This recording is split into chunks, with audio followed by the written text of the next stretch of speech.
Hello and welcome to the edX Marketing Analytics first live Q&A session. We have Yulia over here. She's our very competent course facilitator. Yulia, can you please introduce yourself? Hi everyone. My name is Yulia. I answer a lot of your questions in the forums, and I enjoy talking to you guys. And I learned a lot from you, and I saw different points of view on our course and on the material we are teaching in this course. And I would like to thank all of you for that. And my name is Stefan Sorger. I'm the lead instructor for the course. And I'd like to also introduce Gabriel Muhammad.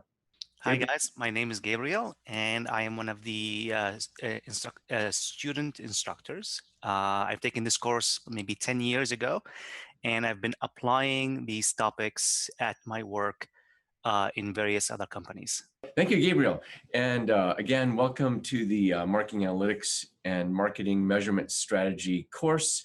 We're very excited. We just hit the 10,000 student mark, and we couldn't do it without you. So thank you very, very much again. And again, we're going to get into some Q&A. The way this works is we've been collecting your questions. We've been looking at your forum posts. We've been responding to you from time to time. But every once in a while, we'll get a question or a comment that we think, you know what, we think other people are going to have this same question or comment.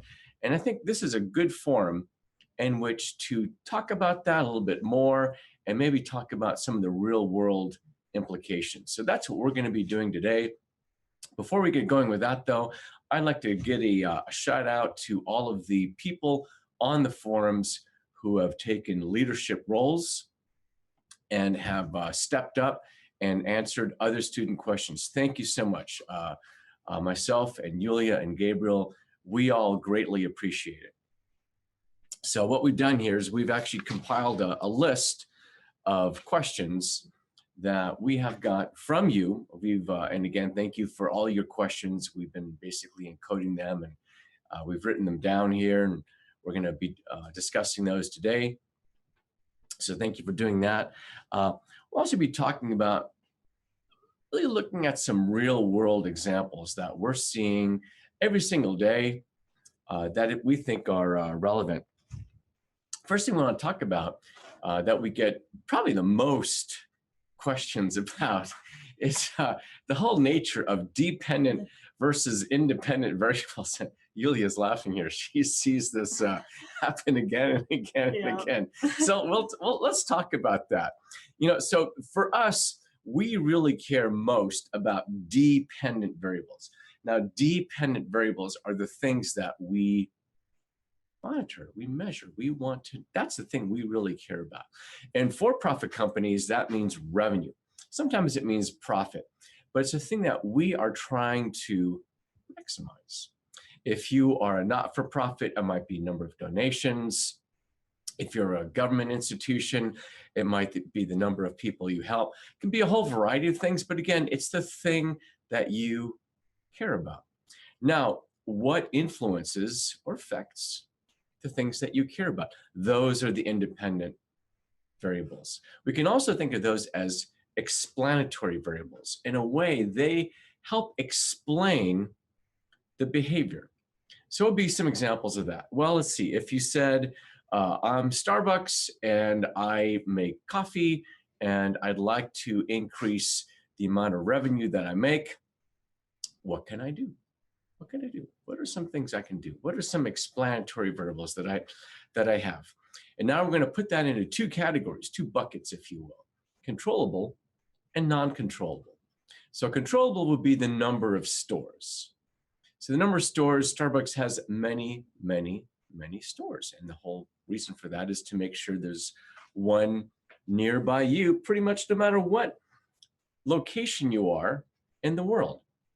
Number two would be the store hours. So one thing that Starbucks sometimes gets criticized for is their store hours are not as open as they could be. For example, in most locations, store hours are generally between 6 o'clock a.m. and 4 o'clock p.m., which you wonder, we have this great real estate in many downtown urban locations, and we're really not doing anything with it.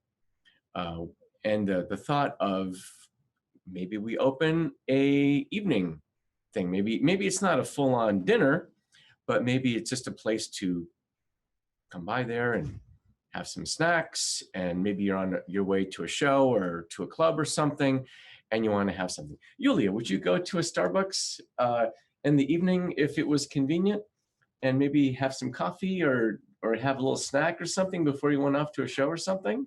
I absolutely would, Okay. but I also think that other people maybe would go out to full dinner Right. versus Starbucks. Right. So what we'll do later is we'll talk about market sizing. We'll talk about top down versus bottom up, and Yuli just brought up a market sizing impact. So we have a couple of different markets. In this case, for dinner, some people want to have like a full blown nice dinner. Some people want to have like a McDonald's experience, not me, but other people. And some people just want a little snack. It's like, well, I don't know what I'm going to do. I don't want to weigh myself down. I'm just going to do that. Back to explanatory variables. So we've covered one is the number of stores, two is the store hours. Those are both controllable. We have direct influence and control over both. Then we have uncontrollable variables. So might be the economy. It might be the number of people that are employed. It might be the number of amount of disposable income that people have. And we can't control that. We really can't even influence it. It is important because it will definitely influence people's spending power, their purchasing patterns, but we really can't control it. So we'll take a look at all the possible ways that revenue or profit for Starbucks can be maximized. We can think of lots of other independent variables. It could be the weather. I mean, many people like to have only hot beverages when it's cold outside or rainy outside. So Starbucks introduces iced coffee. Also, just in terms of, is there a big show going on, or is it located properly, and so forth. So lots of different things that can impact. But again, dependent is what we care about mostly, and independent or explanatory are the variables that we believe will describe that behavior or quantify that behavior toward the dependent variable. And what we can do is we can actually measure all those independent variables and then use a regression analysis to look at the statistical significance of each one of those potential explanatory variables toward the influence of the dependent variable. So we're going to move on to the next one. Yuli, do you have something to add there? There also was a big discussion whether independent variables are controllable. Mm-hmm. So, and we would like to add that some of them are controllable to a certain degree. In the previous example, like the weather, obviously it is uncontrollable by humans. Exactly, right. So, to answer that, they can be both. They can be either controllable or uncontrollable. And then the question for people in marketing is, what do we do with the controllable variables? What is under our control? So recently, Apple launched the iPhone 10, and obviously the features were under their control, and also the launch date was under control. And Apple was wondering, when's the best time to launch? So we're going to launch the 8, then we're going to launch the 10. And they must have thought, you know what we'll do is we'll give a little bit of extra time to give a little bit of extra suspense. And then we'll do it definitely before the holiday season comes so that people can maybe have some additional excitement for the holidays. And again, that would be a controllable variable. How is it going to be received? That's uncontrollable. We hope it'll be received well. We hope it'll work out well. We hope we're going to do all the right things, but we're not always correct, right? So witness Samsung when it rolled out the previous Galaxy, and they had battery issues and so forth. While that could be a controllable issue, it could be that there were so many uncontrollable variables, the way people use things, the temperatures at which people use things, the other conditions at which people use things. Those are kind of out of Samsung's hands, and that could have been a contributor towards some of the incidents that they had with that phone. Anything else that you want to add for? I think that would be it. Dependent. Okay, great. So again, if you ever have any questions, please feel free to contact us. And again, we'll have another one of these in January, and we basically will go through all your questions today that we know. If you have any more, please put that on the list for January. All right. So number 2. A lot of people asked about the global luggage market question. This is a little bit of a tricky question, right? So what you'll find in industry, as well as in this test, in this course, is that we'll give you a lot of information. Some of it is not relevant. Some of it is not relevant. So you're going to have to pick and choose of the information which is relevant and which isn't, and make some assumptions. Really try to, and here the question is, how do I understand the market better? When people travel, how much luggage do they use? Where do they go? What do they see? What would you actually have for that? What kind of person would travel a lot? What kind of person would travel a little bit? And so one of the things we have to do is to say, okay, here's the data I have. Might be various pieces. And what makes sense for us to consider as we're doing this problem? And what you'll find out even on future problems is that as we get farther and farther progressing in this course, is that we'll find that you'll have to do some additional research, that there's some information that is not provided. And that of course is deliberate. It's highly unlikely that your manager would give you all the information and simply ask you to calculate the problem. Then we get another question. We get a lot of questions on weighting, data weighting. And, how much should I weight this one aspect or this one aspect? So what's the impact of spending per capita versus the number of people? And that really depends. Again, it's a subjective area. Generally, what will happen is that we'll have some sort of experience, some sort of knowledge that we'll know about something, and we can apply that knowledge. What if we don't know? What I'll typically do is maybe apply equal weighting to all the various factors and then start to tweak those over time. And that is usually a good first start. And then as we gain more and more experience, I can start maneuvering those weights so that they apply and then they fit the behavior better. Yuli, what kind of questions are you seeing on weighting? On weighting, so people were asking how exactly you weighted population percentages and purchasing behavior in your lecture example, because it was 60 and 40. 40 was population percentage. Right. A terrific question. Thank you so much for bringing up that question. And again, this is an example of where it is somewhat arbitrary. So on that example in the lecture, that was the area market method. So on the top-down approach, we can look at the world or even a nation at large, and then we can break it down into different areas where maybe we'll look at it just like a state. I believe in that lecture, I talked about the state of Ohio. And in that state, we can say, well, what's more important to spending? Is it the per capita, meaning the total number of people that are in that area, all of whom are presumably going to spend some money, or is it the average spending per person? So again, we have two different factors. Should we weight them the same? And that depends. That depends. The 60-40, I had selected somewhat arbitrarily based on, I believe, some sort of a study that I had seen.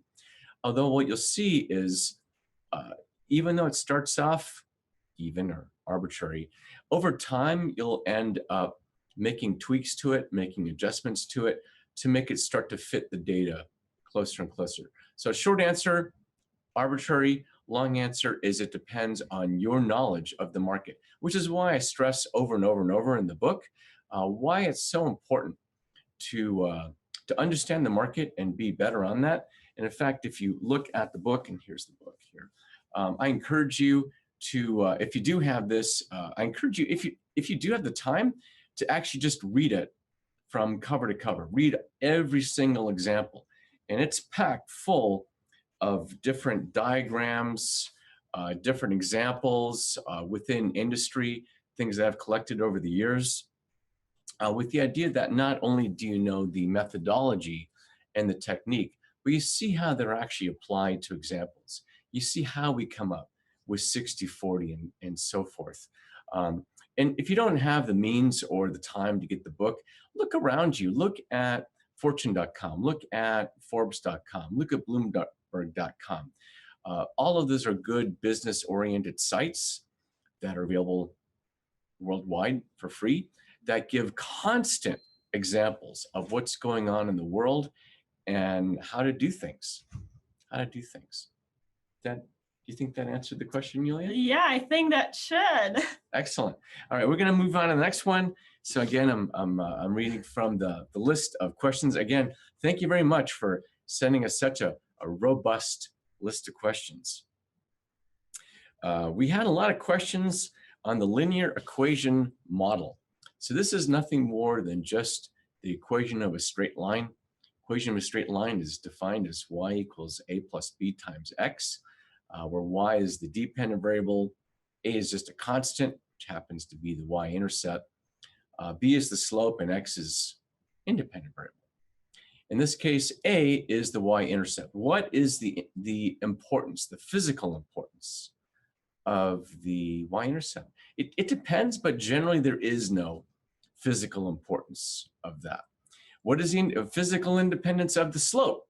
In this case, there is. It's the degree to which the independent variable influences the dependent variable. So we talked about coffee earlier. When it rains outside, when it's cold outside, what's the influence of weather on coffee sales?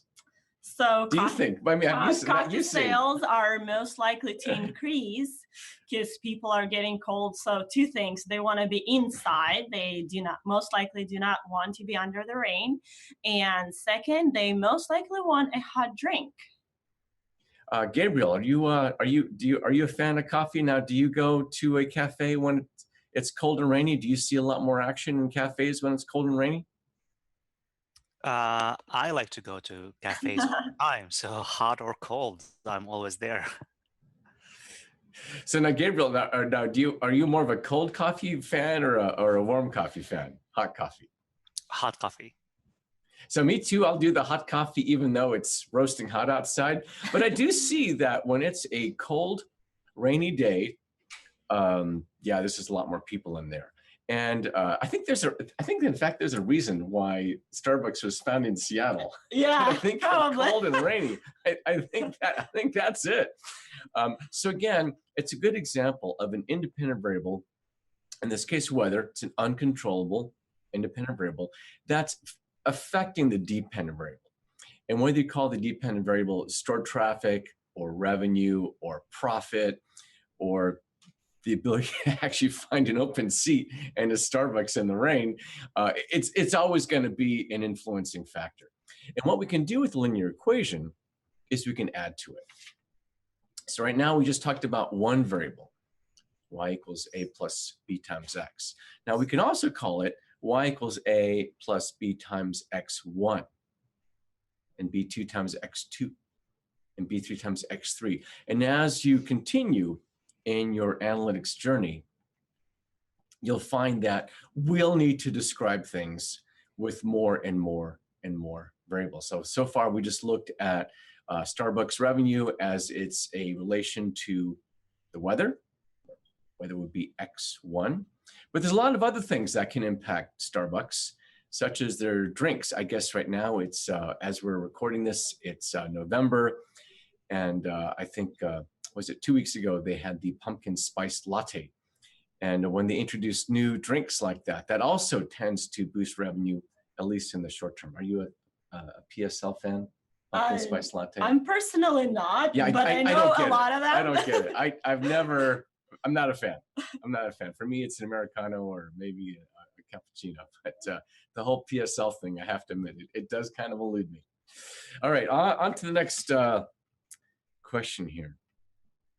So we had some great questions about customer profitability and in general, and customer lifetime value in particular.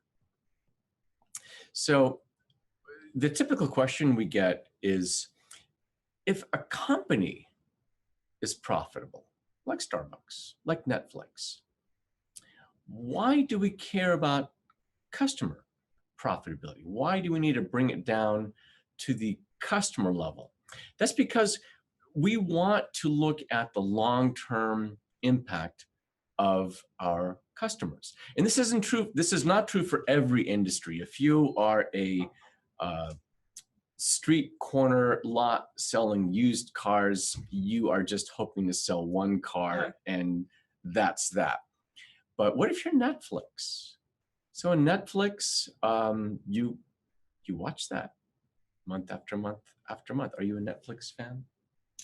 A little bit. Do you have friends of yours yes, who are? I do. And so describe. So what are your friends like? Are they pretty loyal Netflix? They're pretty hooked. They're pretty hooked. Okay. Yeah. Okay. Are they? So what are the chances that now? When did they become Netflix subscribers? Any idea? I would say probably 2, maybe 3 years ago or so. Okay. Okay. And were they pretty much continuous ever since that time? Oh yeah, absolutely. Okay. Okay. And so what would it take? So what was their reaction? I don't know if you remember this. What was their reaction when Netflix actually rolled out, I think, 2 price increases. What was their reaction when the price increased? I am not sure. I remember first time when one of my friends signed up for it, and back in the days it was like $8 a month or something, right. which was a lot cheaper than any Right. TV service you could think of. Right, exactly. So that's why people were signing up for it. Like more and more people were signing up for Sure. it. But again, like over time, if you think of those $8 a month, I'm not sure how much it is right now. Right. But over time, it adds up to a lot of money that Netflix gets from each of those customers and from each of those of my friends. Exactly. And in the book and in the course, we talk about how to actually calculate that customer lifetime value and really what that means to customer profit.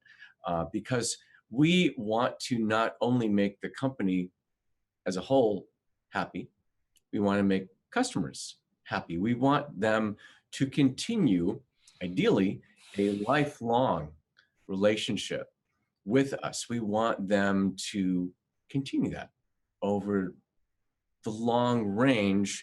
And another great example is Amazon Prime.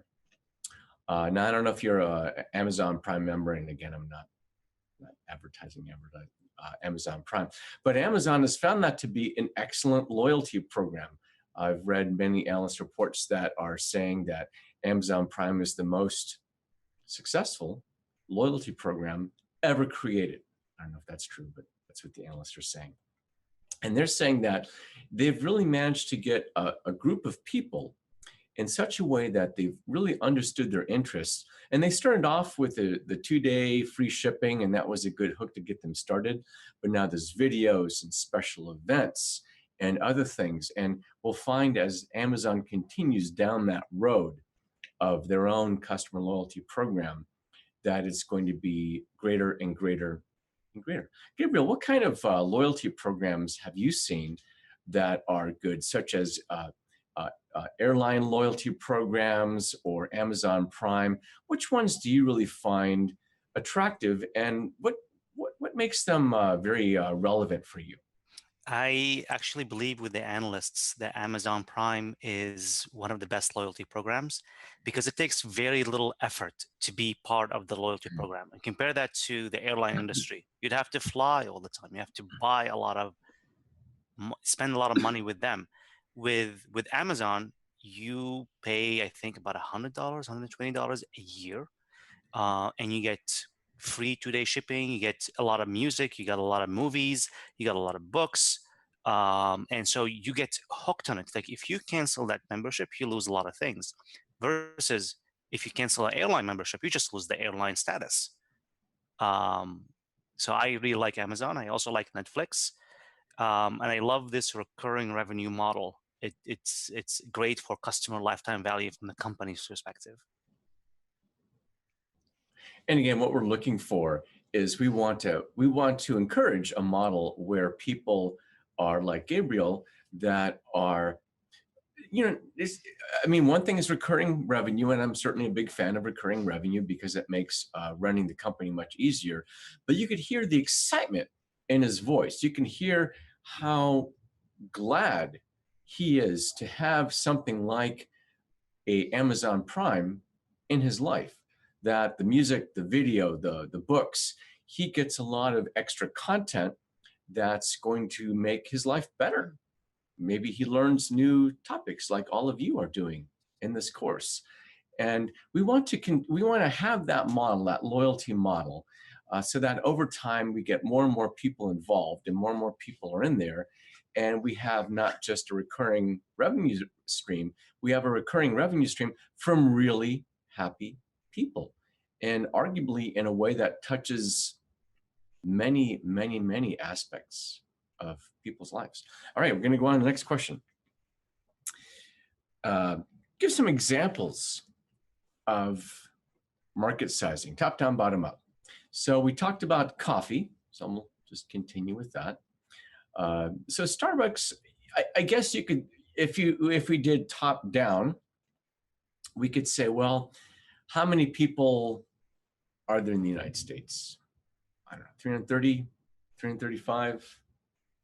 What's something around that? Somewhere. I haven't, I haven't had a chance to go through and count all the people in the world. Well, let's just say it's 330 million people, and we'll see exactly what the latest numbers are. And by the way, I think the book talks about this, but of course, the United States has a survey called a census that's done every 10 years for constitutional reasons. And then every year we have the ACS, the American Community Survey. And I would say most other countries have that as well. A big part of the legislative system is counts on knowing the number of people. And even the countries that don't have any kind of a census or survey generally will also count people if for no other reason than just taxes. So we'll know the number of people that have submitted their taxes or have not, because we know how many people are in that country. So with that, we can say there's 330 million people in the United States.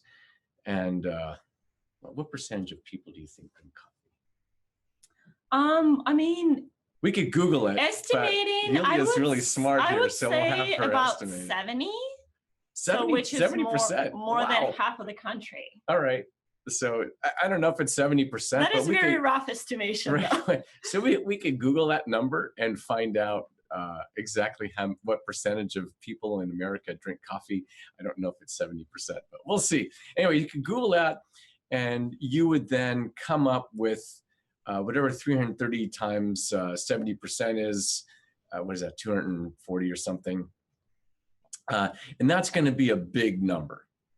And that's a problem. So top down, what's nice about it is it's easy. How long did that take us? I don't know, 30 seconds to figure that out. But we're going to wind up with a number that's probably too big. And in general, that's exactly what you'll find. Top-down estimates are almost always optimistic or too large. They include a lot of people that might not drink coffee, like little babies. 70% might include little babies. Well, little babies just really don't drink that much coffee. At least they shouldn't.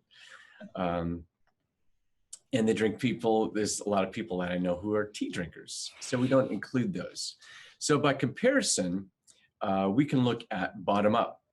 What bottom up does is it says, who are all the different types of people who drink coffee? So already one time, if you ever get it, I did this once as part of a project. One of my clients was a small business owner, and she owned a cafe, and one of my jobs was to increase sales in the cafe. So I literally hung out in the cafe the entire day. I don't know about if I hung out there as much as Gabriel does, because he already said he likes to hang out in cafes. But it's interesting. You'll see entirely different types of people. So if you go there early in the morning, you'll get people that work early shifts, construction workers, people that do a lot of physical labor, and or people that work in the stock market. At least on the West Coast, we have to be at work really early in the morning to get ready to get acclimated with East Coast time. And they look at coffee as caffeine. I need a caffeine substance in my body if I'm going to make it through this early in the morning. So that's one kind of a group, is that early morning, maybe from 5:30 a.m. to maybe 7 o'clock a.m. That's one group of people, the early morning risers.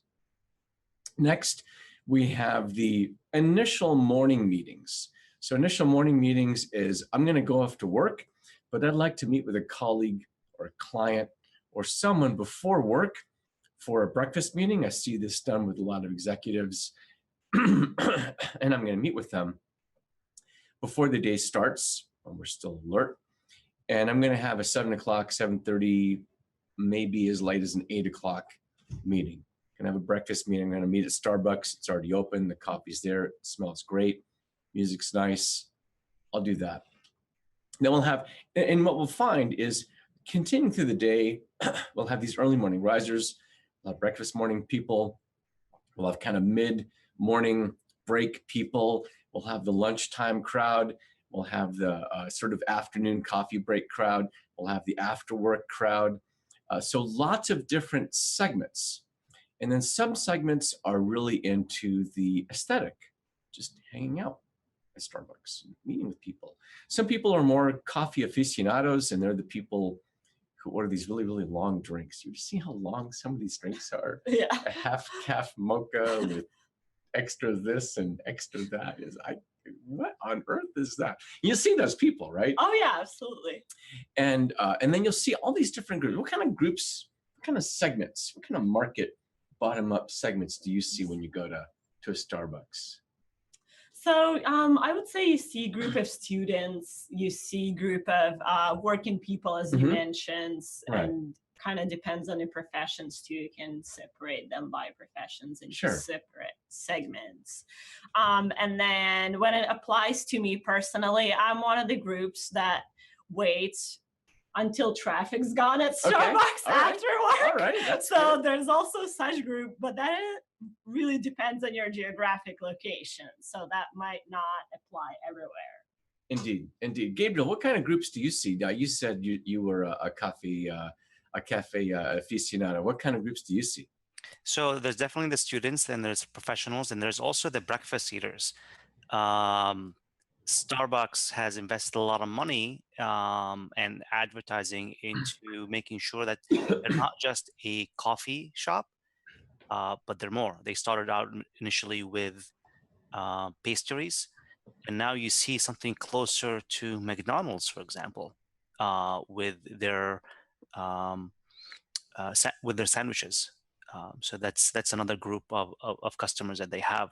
I've also noticed at certain locations, Starbucks now sells beer and wine, and they at 6 o'clock that they start. Later on, I also noticed there are certain stores that are Starbucks owned that are not advertised as Starbucks.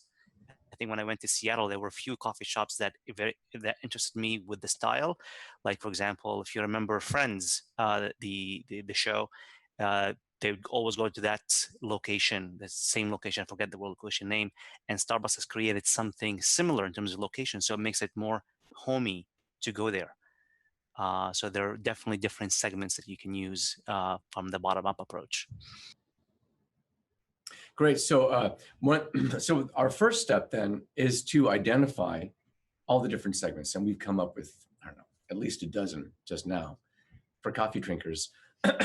And then what we would do is we'd say, how large are these segments. In the case of my friend, I literally had a counter and I was like counting, count, all the people that went in the store, just counting them. And then I would do a log, and you would think that log would be pretty even, over time. It wasn't. It was exactly what Yulia was saying. It was lumpy. We have a bunch of people in the morning, and another lump of people in the later morning, and then as Gabriel pointed out, we had the breakfast eaters, and then you see lumps throughout the day. And anytime you see a lump, that's a market segment. And what we can do is either A, physically count it, which I can't recommend. I did that once just to see I could do it, but I don't think I would do that all the time. But then two would be to say, well, maybe we Google information. Maybe we try to understand those kind of people, how many of those kind of people exist, and understand the size of each one. And what's nice about that is we get a very accurate estimate about the number of people that we can serve, our market size. And B, even more important, we understand something about the market. Again, one of the things that Gabriel said was there's a lot of people who eat food, who eat breakfast, who eat sometimes even dinner, beer, wine. We want to understand when you would eat a breakfast, when you would eat a lunch. What makes the lunch experience at Starbucks so compelling that you really wouldn't go to maybe a nearby restaurant instead? We don't understand that. And one of the great things that Bottom Up gives us is that ability to understand the market better. Here's the problem. We left one out. We left some people out. I don't know who yet. There's bound to be someone that we left out. And so generally, Bottom Up tends to be pessimistic, tends to be too small, because we inadvertently left some people out. Maybe there's people who just have switched from a different brand of coffee, like a Peet's or a Blue Bottle coffee or a Caribou coffee or a Philz or some of the other coffee brands. And they switched from that over to Starbucks. Maybe they decided the lines were too long. I want to have I'm really more concerned about location than I am about the artisanal nature of the coffee. And so I want to go back to Starbucks. We left them out. So that means that our market size is going to be too small, which is why we really should do them both. And if at all possible, I like to do multiple estimates and then combine them all together to get sort of the best of both worlds, to get the large size of the top down along with the market insight that Bottom Up gives to us. Now I'm hungry for coffee. Okay, let's go. I'm going to move on with the questions here. So again, thank you again for delivering all your questions. Greatly appreciate it. If you have any more questions, definitely put them in the live session link that we sent out earlier. We're going to do another one of these in January, which is not that far away. Yeah, it's like 2 months. In 2 months. It's just in just a number of weeks, we'll be back here doing it again. All right, so let's see what we have here. So strategic metrics. So sometimes what will happen is we'll have various players in the market, and people enter the market, people exit the market. That'll change the competitive landscape. What do we do? Well, number one, we'll talk about that a lot when we get to chapter 4 in the book, which is competitive landscape. And how to, I don't know about react, but how to understand the market, how to understand the players, how to understand what's going on.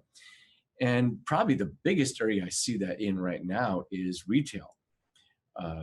Again, I don't know where you're viewing this from, but certainly in the West Coast, the retail sector has been pretty well decimated. We see a lot of large retail stores closing, a lot of competition from online retailers such as Amazon.com, other ones.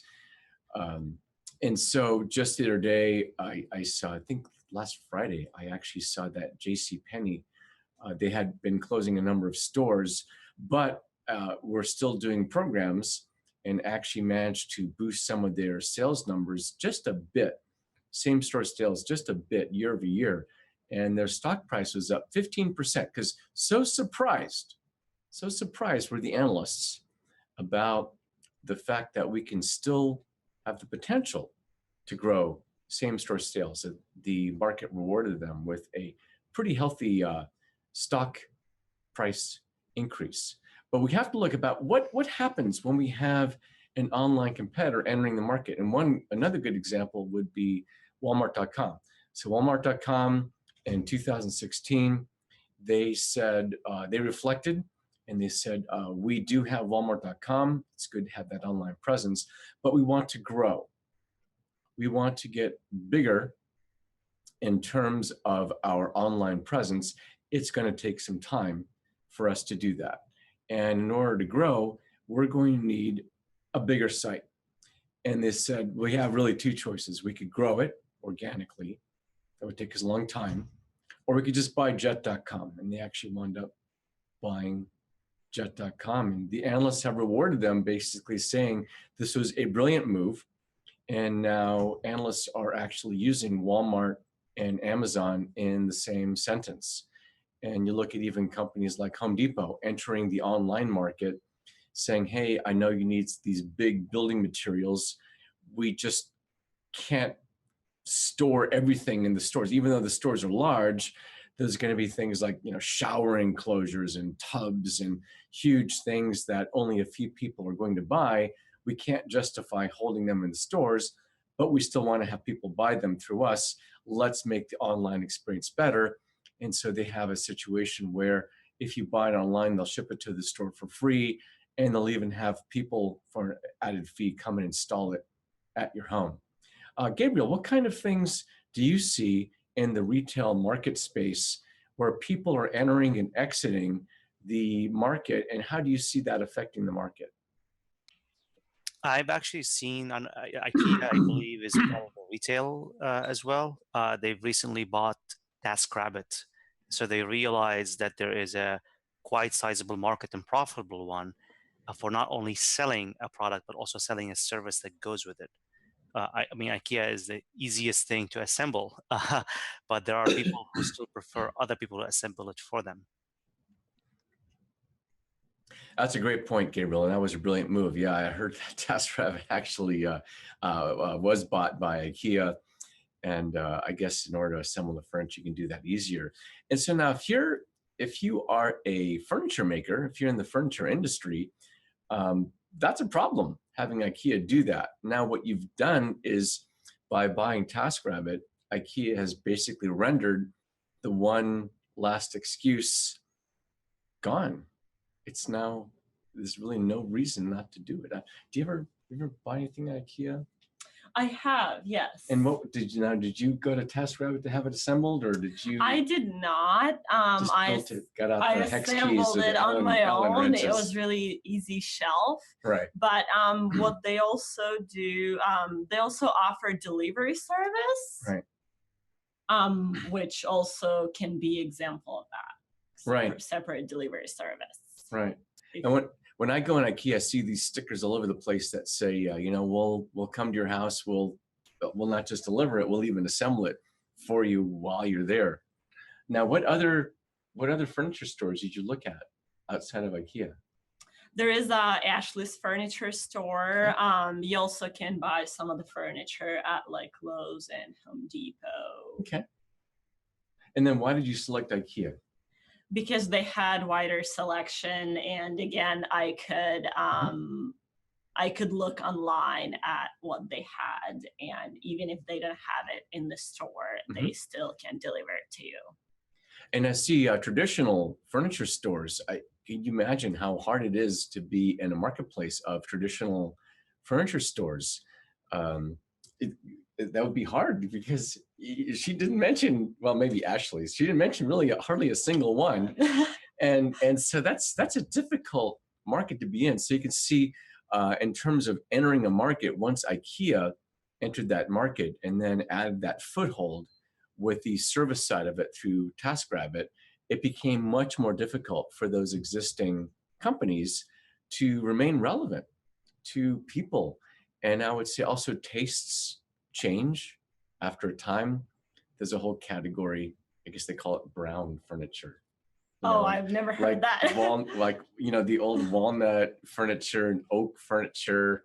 I guess it's brown. And so now it's just all this stuff on Craigslist because people just, for whatever reason, just don't want it as much. And so again, what that happens to answer the question here would be over time, some companies become less relevant. And more importantly, some companies just can't adapt.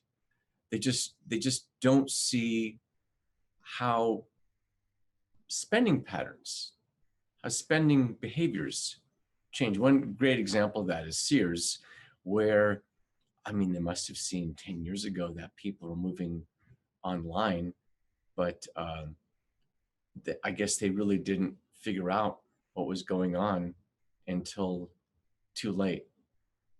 And by that time, I guess now Sears is just closing stores right and left. A counterexample to that is Nordstrom. So Nordstrom now has the mini stores where apparently they don't actually stock any inventory. It's strictly just a service store. Gabriel, have you heard anything about the Nordstrom mini stores? No, I didn't even know they existed. So one of the things that, again, Nordstrom has these mini stores. You might Google that. People are reviewing this. Second thing that is interesting that Sears has done, actually to adapt at least a little bit, is they've now acknowledged that probably their biggest brands or biggest draws are the Craftsman brand and the Kenmore brand. And what they did with the Craftsman brand is they sold that to Black & Decker. I believe that was 2016. I believe it was $980 million. And then what they've done for the Kenmore brand is now they've started opening up appliance-only stores.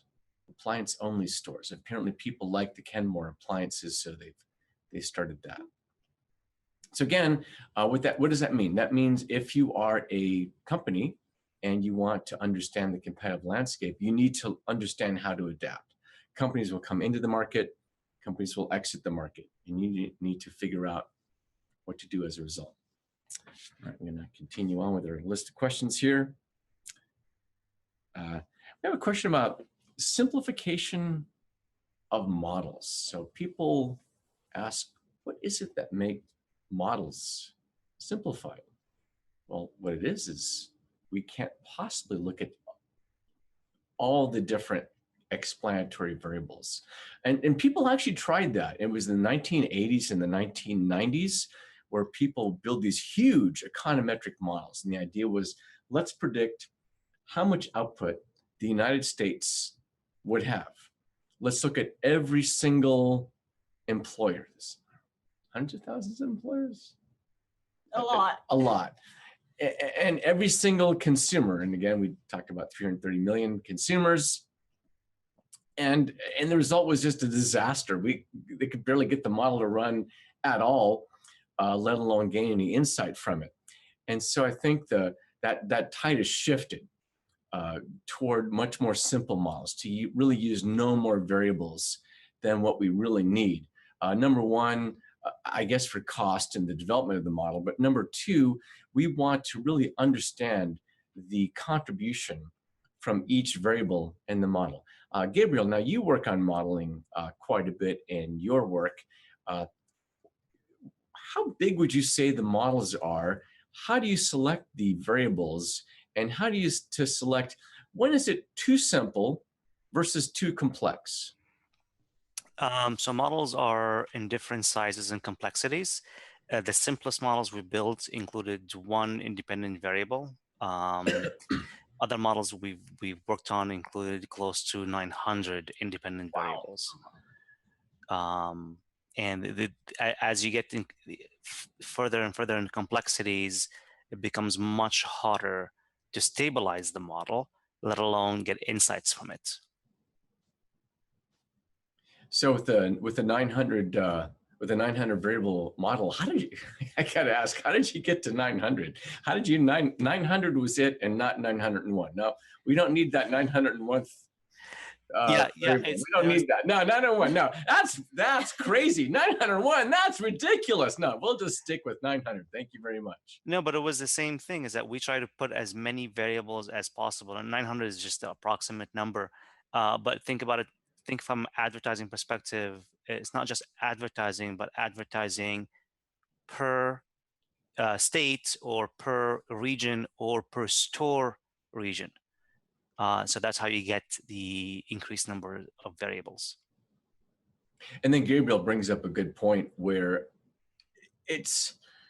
I know we're kind of joking about the number of variables, and I've certainly worked on projects with huge number of variables, because it starts off innocently enough where you're going to look at major sectors and look at that, and then people ask you to look at the subsectors within that, and then the subsectors, and all of a sudden you wind up having really more than Excel can even do, and having to start using Hadoop or other ways to do multi-processing. And what happens, number one, you actually might have mathematical problems looking at the stability of the problem.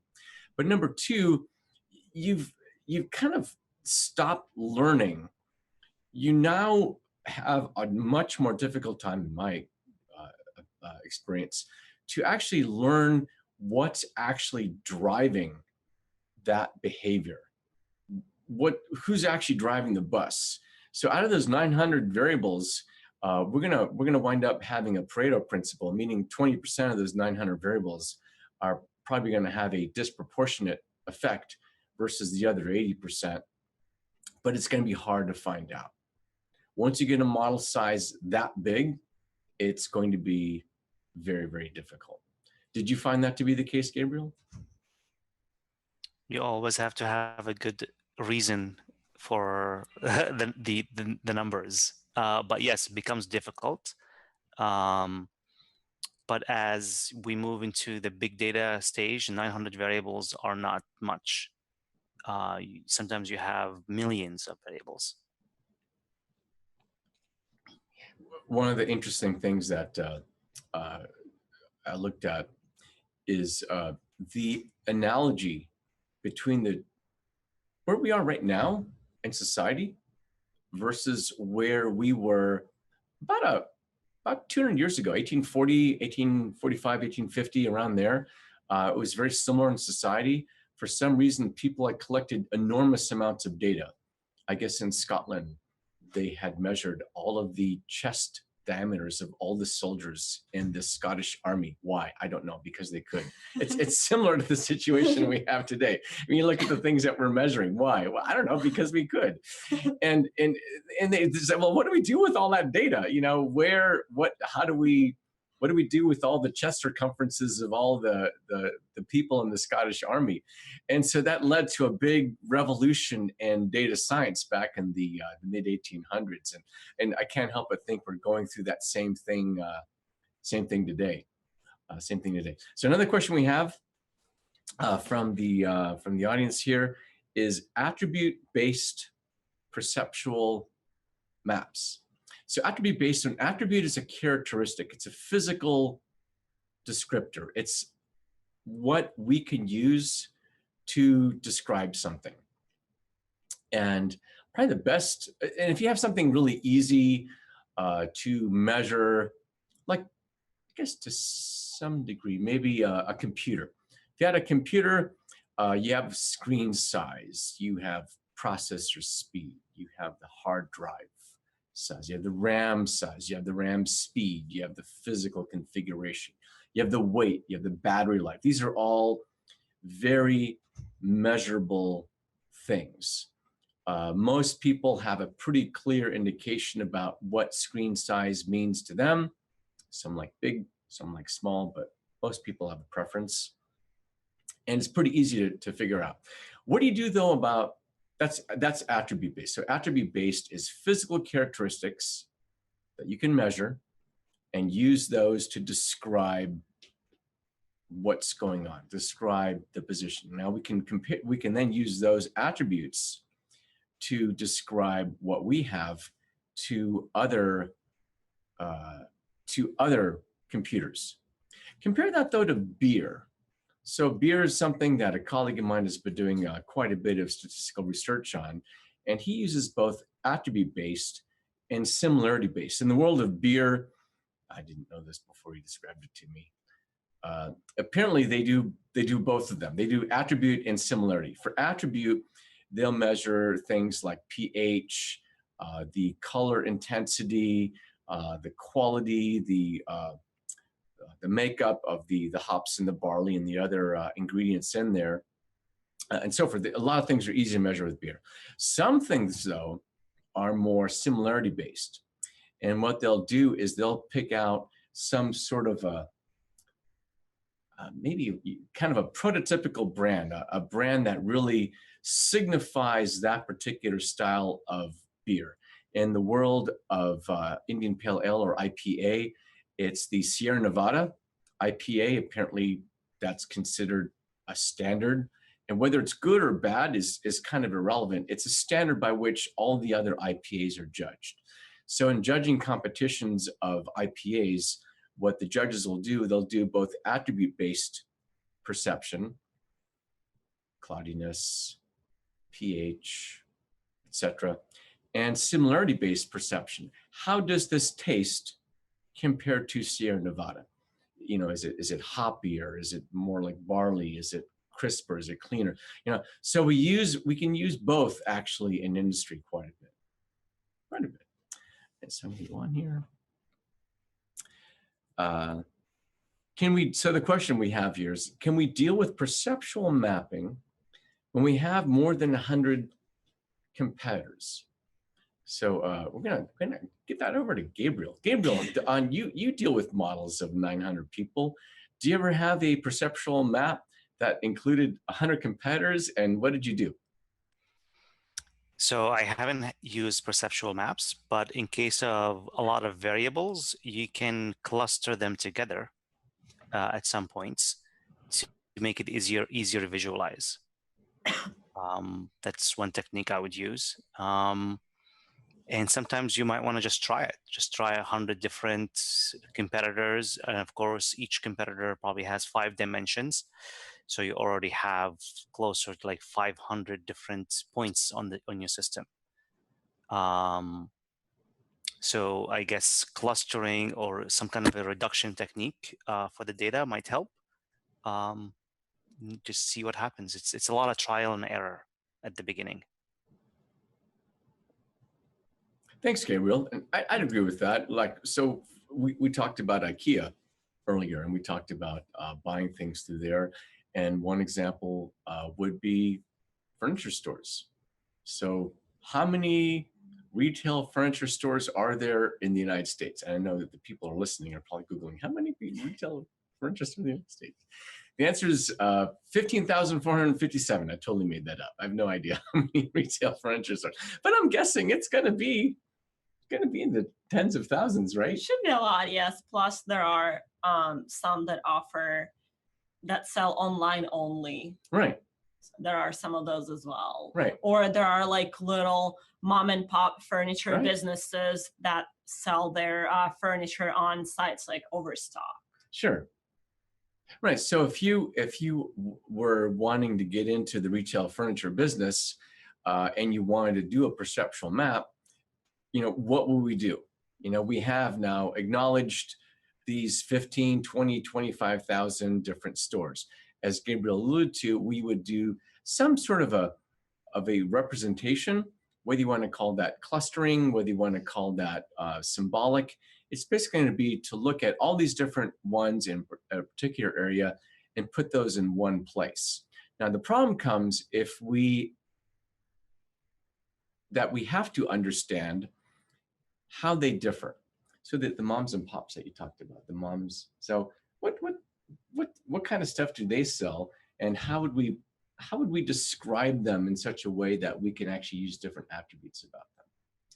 So those, I would assume that some of their furniture would be handmade, and they would have little stores offering like only certain products, like set of certain products that are similar in nature to each other. So it would be like chairs and tables, or like cabinets and something else.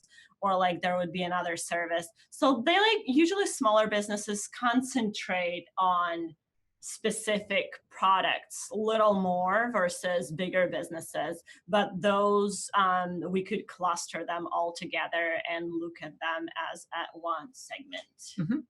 Yeah, so I would say we can look at it in terms of categories of types of furniture. We can also look at it in terms of types of styles. So we have a modern style like IKEA does versus bohemian chic. Bohemian chic. I have no idea what Well, that is bohemian not. chic is, but I see it all the time. And so the question is, well, if you're in the market for bohemian chic, whatever that is, then that's what you would do. That you would be concerned with that. So you would be looking at the styles of them.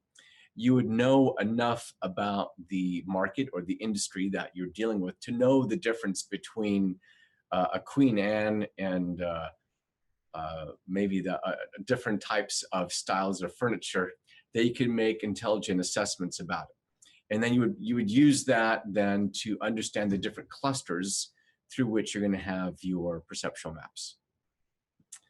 All right, next up here.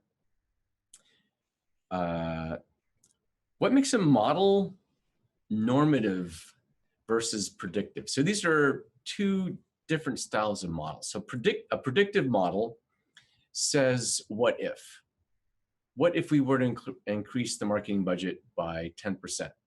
On Gabriel's models, on these 900 variables, what if we were to increase the budget on 80 of those?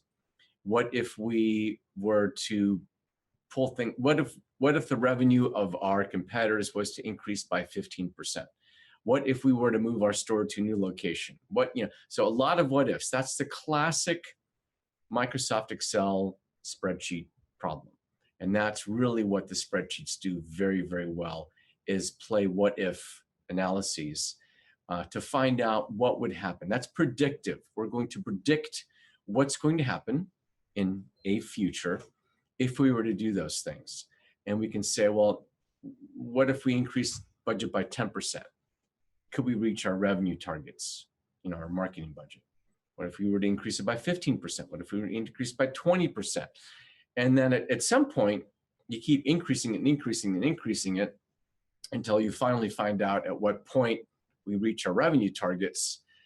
And you go, whew, that was a lot of work. I wish there was a way to do this where I just give it here. Just take all the data, and I'm going to give you constraints, and you tell me what this number should be. And that's a normative model. That's a normative. So what it does is it will then tell you, it'll tell you what the marketing budget should be. The other thing the normative model does, which predictive does not, is it incorporates constraints. And normative models are great because of that constraint. What makes the constraint so useful is it's very practical. Every company I've ever worked for has a lot of constraints. What were some of the constraints you've had at previous companies? Budgetary constraints? That is definitely was labor budget, the amount of money we could spend on labor. And it also, example of that can be like the labor budget can be limited to percentage of expected net sales. That's usually the case. Right. Gabriel, what kind of constraints did you run into at some of your companies? It was about the advertising upper limit. Like you wouldn't want to, the companies would not want to spend more than a certain amount, even though the models might say you should. Mm-hmm. And one of the things that makes the normative model so great is how to handle, I don't want to use the word irrational about what Gabriel just said, but you'll wind up into a lot of situations where you go, what? Why? I mean, you're going to make more money. Why on earth wouldn't you do it? But you'll find that again and again and again, where you will run into a situation, you'll be told to do something, like you'll have to use this outside agency, or what the other case that I'll get a lot is it's it's sometimes, in some cases, it's hard for me to say exactly what the output of an action is going to be. I know it's there, but for whatever reason, it's difficult for me to quantify. So the Apple Worldwide Developer Conference, how many phones are sold at the Apple Worldwide Developer Conference? I would submit almost no. I'm not aware that they have back of the room sales of phones at the WWDC, the Worldwide Developer Conference. And yet, we know that having that conference and having it be very public and having that be seen as the launch point for Apple's new telephone line is very important. We know that it's going to materially contribute to the revenue. I just can't put a dollar figure on it. For those kind of situations, the normative model works out well because we can say, you know what, we want to include this event. It's going to have a cost associated with it. It's going to have a labor associated, but we want to include this no matter what. So we can just state that as a constraint that we're going to include this. We know there's going to be revenue in it. We don't know what or when or why, but we know it's going to be in there. And you'll see for a lot of those kind of irrational things or hard to define things that are still present, it's handy. It's handy. Gabriel, what's been your association or experience with normative? Would you agree with that? Do you think that putting in constraints is handy? Yes. Sometimes, talking about constraints, sometimes you have the hippo effect, the highest person's paid opinion, where that's a constraint. The person does not agree with the model no matter what. And guess what? They're the one who are paying for you.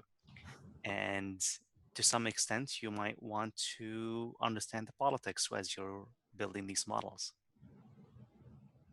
That's a great point, Gabriel. And one of the things we have to look at is sort of those irrational effects and understand, some of the constraints that we're facing and make sure they're incorporating the models.